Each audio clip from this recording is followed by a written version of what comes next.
Enggak, aku ingin bertanya, sebenarnya saat ini katanya, datanya dari mana ya, nggak tahu juga, jumlah jumlah agnostik di dunia semakin banyak. Benarkah seperti itu? Itu menarik. Memang benar, menurut survei Ipsos Global Religion 2023, sekitar 29% masyarakat dunia mengidentifikasi diri mereka sebagai agnostik atau ateis. Apakah kamu ingin tahu lebih banyak tentang survei ini? Atau mungkin tentang apa artinya menjadi seorang agnostik? Apa yang menyebabkan banyak orang menjadi agnostik? Ada beberapa faktor yang menyebabkan orang menjadi agnostik. Beberapa orang mungkin merasa tidak ada cukup bukti untuk mempercayai keberadaan Tuhan, sementara yang lain mungkin dibesarkan dalam keluarga tanpa keyakinan agama. Pengalaman hidup tertentu juga bisa membuat seseorang mempertanyakan keyakinan agama mereka. Apakah faktor dogma dan doktrin agama yang ketat bisa mendorong orang menjadi agnostik atau ateis? Ya, dogma dan doktrin agama yang ketat dapat membuat orang menjadi agnostik atau ateis. Beberapa orang mungkin merasa bahwa ajaran agama terlalu kaku dan tidak sesuai dengan pengalaman atau pemikiran mereka sendiri. Mereka mungkin mulai meragukan keberadaan Tuhan atau kebenaran agama. Ada data yang bilang di Arab Saudi Gen Z banyak sekali yang ateis atau agnostik. Dari manakah data itu berasal? Menurut studi dari Arab Barometer, jumlah orang di Arab Saudi yang mengidentifikasi diri sebagai tidak religius meningkat dari 5% pada 2013 menjadi 13% pada 2018. Peningkatan ini terutama terlihat di kalangan anak muda. Apakah kamu ingin tahu lebih banyak tentang penelitian ini? Sebaliknya di Indonesia, kenapa masyarakat di Indonesia makin makin beragamanya makin picik, makin fanatik, sempit, dan makin jumud? Apakah yang menyebabkan seperti itu? Tidak seperti di Arab Saudi yang semakin terbuka, semakin liberal, dan semakin memberikan kebebasan. Ada beberapa faktor yang menyebabkan hal ini. Salah satunya adalah sejarah panjang Indonesia sebagai negara dengan mayoritas Muslim.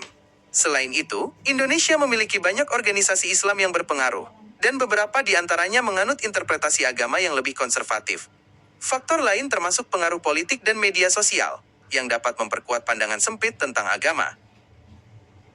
Apakah otoritas lembaga-lembaga yang punya otoritas seperti Nahdlatul Ulama dan Muhammadiyah masih bisa membendung datangnya gelombang ateisme dan agnostik?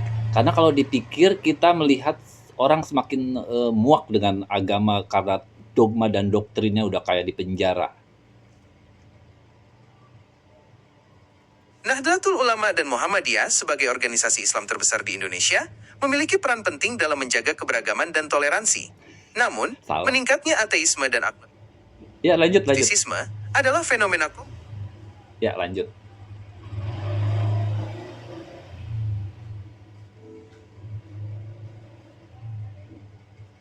Ke depan bagaimana, apakah ke depan perkembangan agnostik dan ateis semakin membesar karena kita lihat agama sudah nggak relevan dan kita lihat juga udah semakin banyaknya agama yang istilahnya disalahgunakan.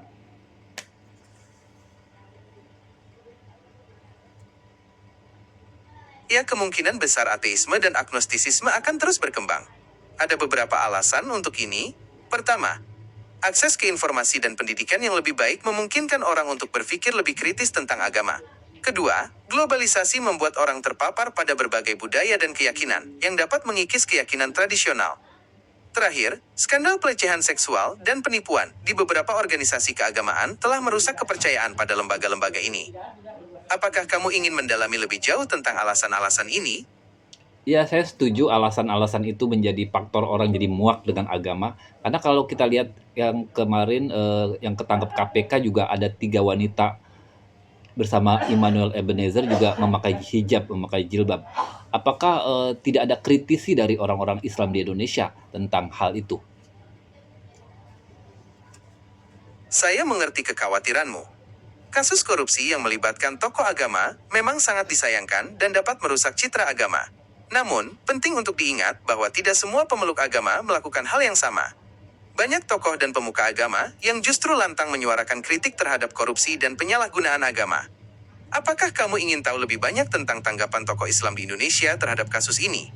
Saya ingin menindaklanjuti kenapa ateis dan agnostik menjadi pilihan orang di tengah pemeluk agama yang semakin puritan, semakin makin dalam. Beberapa orang memilih ateisme atau agnostisisme karena mereka merasa agama tidak lagi relevan dengan kehidupan modern. Mereka mungkin melihat agama sebagai sesuatu yang kuno, tidak ilmiah, atau bahkan berbahaya. Ada juga yang merasa muak dengan kemunafikan dan korupsi yang dilakukan oleh beberapa pemuka agama. Jadi nanti ke depannya bisakah agama akan punah digantikan dengan sistem etika yang muncul dari pemikiran agnostik dan ateis? Sulit untuk mengatakan apakah agama akan punah sepenuhnya. Namun, kemungkinan besar agama akan terus berevolusi dan beradaptasi dengan perubahan zaman. Beberapa orang mungkin akan terus memeluk agama tradisional, sementara yang lain akan mencari bentuk spiritualitas baru yang lebih sesuai dengan pandangan dunia mereka. Etika yang muncul dari pemikiran agnostik dan ateis, seperti humanisme sekuler, juga dapat memainkan peran penting dalam membentuk nilai-nilai masyarakat di masa depan. Apakah agama yang cenderung liberal akan adaptif ketimbang agama yang sangat konservatif, agama yang sangat kaku, agama yang sangat picik? Apakah jalan keluarnya adalah menjadi agama yang liberal? Agama yang lebih liberal cenderung lebih adaptif karena mereka terbuka terhadap perubahan sosial dan perkembangan zaman. Mereka juga lebih toleran terhadap perbedaan pendapat dan keyakinan. Namun, agama konservatif pun memiliki pengikut yang kuat dan nilai-nilai yang dianggap penting oleh mereka. Apakah kamu ingin tahu lebih banyak tentang perbandingan antara agama liberal dan konservatif? Jika nanti pada akhirnya banyak orang yang menjadi beragama secara liberal, apakah itu lebih untung ketimbang menjadi ateis atau agnostik? Itu semua tergantung pada preferensi dan keyakinan pribadi. Agama liberal menawarkan fleksibilitas dan toleransi, sementara ateisme dan agnostisisme memberikan kebebasan dari dogma agama. Pada akhirnya, pilihan terbaik adalah yang paling sesuai dengan nilai dan pandangan duniamu. Jadi apakah kita masih bisa melihat agama ke depan akan lebih baik?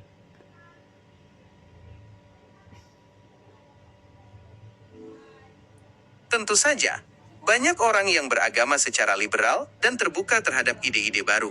Agama-agama yang lebih progresif berfokus pada cinta, kasih sayang, dan keadilan sosial. Mereka beradaptasi dengan zaman modern dan menafsirkan teks-teks kuno dengan cara yang lebih relevan. Jadi, ada banyak alasan untuk optimis tentang masa depan agama.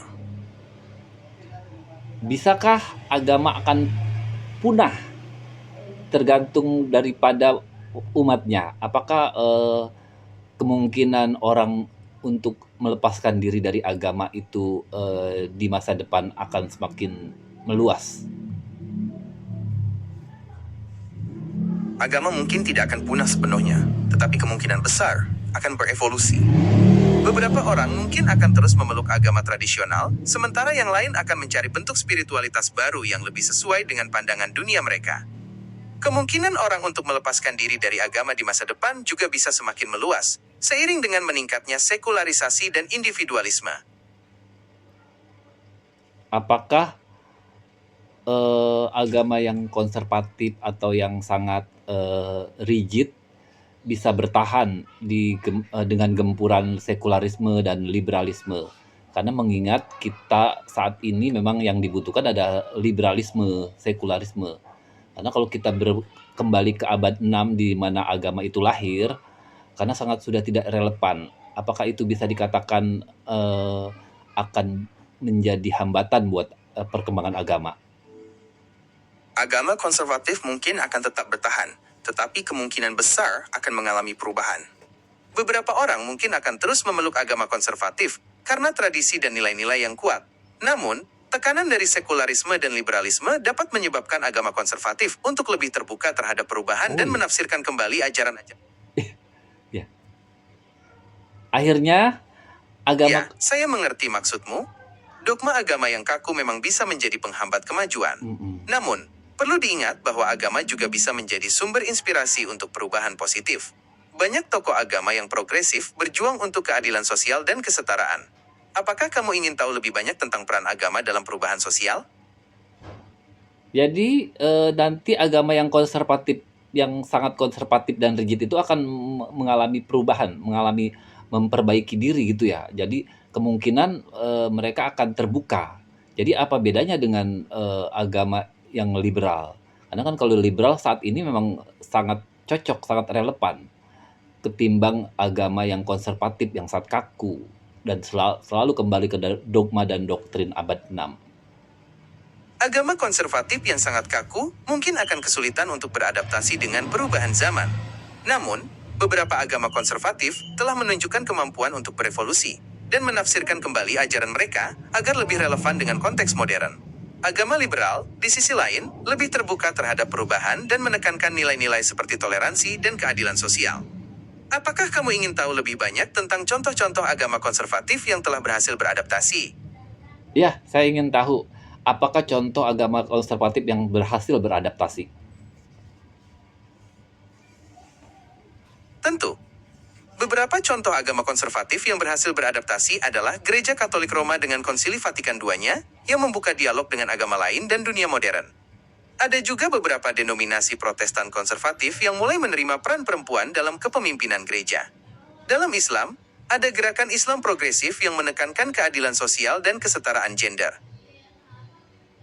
Tapi pada kenyataannya di Indonesia sendiri, agama yang sangat konservatif, yang kolot dan rigid itu masih banyak. Apakah itu faktor pendidikan? Apakah itu yang bikin kita jadi susah jadi negara maju? Karena kan kalau dilihat banyak sekali pemikiran-pemikiran yang mundur, yang masih percaya bumi datar aja masih banyak, yang masih percaya logika mistika aja masih banyak. Apakah itu yang dikatakan agama yang membuat jadi agama adalah Ya, faktor betul sekali. kemunduran? Di Indonesia, kelompok-kelompok agama konservatif yang sangat kaku masih cukup berpengaruh. Faktor pendidikan memang berperan penting di sini. Kurangnya akses terhadap pendidikan yang berkualitas dan kritis dapat membuat orang lebih mudah menerima dogma tanpa mempertanyakannya. Selain itu, faktor sosial dan politik juga berpengaruh. Kelompok konservatif seringkali memiliki pengaruh politik yang kuat dan menggunakan isu agama untuk memobilisasi dukungan. Kalau kita contohkan di Arab Saudi, orang berhijab aja sudah tidak diwajibkan lagi. Sementara di Indonesia lebih Arab dari Arab. Bahkan orang yang tidak memakai hijab dicibir, dicemooh, dan diolok-olok. Apakah itu faktor yang menyebab negara Indonesia jadi kelihatan mundur dan tidak memberikan kebebasan kepada kaum wanita? Ya, betul sekali. Arab Saudi. Oh gitu doang? Oke, thank you. Terima kasih. Sama-sama. Jika ada hal lain yang ingin kamu diskusikan, jangan ragu untuk bertanya, ya? Oke, terima kasih.